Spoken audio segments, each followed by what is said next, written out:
જય સ્વામિનારાયણ, જય શ્રી કૃષ્ણ. તો આજે આપણે અત્યારે ફેસ્ટિવલ ચાલે જ છે, આપણો શ્રાવણ મહિનાના દિવસો આવે છે. તો આજે આપણે એક એવો પ્રસાદ બનાવીશું ભગવાન માટે કે મિશ્રી પરાઠા. તો એના માટે મેં લીધું છે ઘી છે, દૂધ છે, ઘઉંનો રોટલીનો લોટ છે, ખાંડ છે અને કાજુ બદામ પિસ્તાનો ભૂકો છે. મિશ્રી પરાઠા બનાવવા માટે આપણે સૌપ્રથમ બાઉલમાં રોટલીનો લોટ લઈશું, ઘીનું મોણ આપીશું, 2 થી 3 ચમચી જેટલું. દૂધથી આપણે મિક્સ થઈ ગયું છે આપણું મોણને, તમે જોઈ શકો. હવે આપણે દૂધથી લોટ બાંધીશું, જેવો પરોઠાનો લોટ હોય એવો જ લોટ બાંધવાનો છે આપણે. એની અંદર આપણે ઘીથી, આની અંદર તેલનો ઉપયોગ આપણે કરવાનો જ નથી, બધામાં ઘી જ લેવાનું શેકવામાં, એટલે એનો ટેસ્ટ સરસ આવશે. હવે આપણે આ લોટના લુવા કરી લીધા છે, અડધો કલાક રેસ્ટ આપી દીધો અને એને અટામણ લઈ અને વણી લઈશું.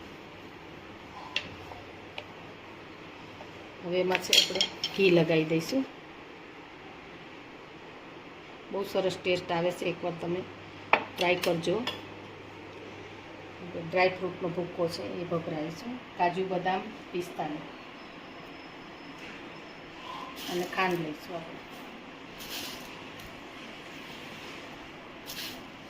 1-1.5 ચમચી જેવી ખાંડ લેવાની.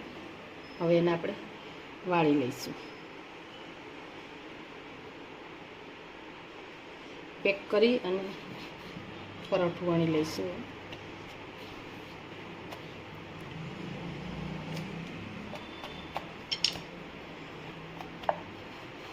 તવી ગરમ થઈ ગઈ છે, એમાં શેકી લઈશું. પરોઠું થઈ ગયું છે એને આપણે પલટાવી લઈશું. પલટાવી દીધું, હવે એને આપણે ઘી લગાવી દઈશું. બંને સાઈડ ઘી લગાવી અને શેકી લઈશું. આપણે આ પરોઠું શેકાઈ ગયું છે, એને આપણે લઈ લઈશું. થઈ ગયા છે, એને આપણે કટ કરીશું.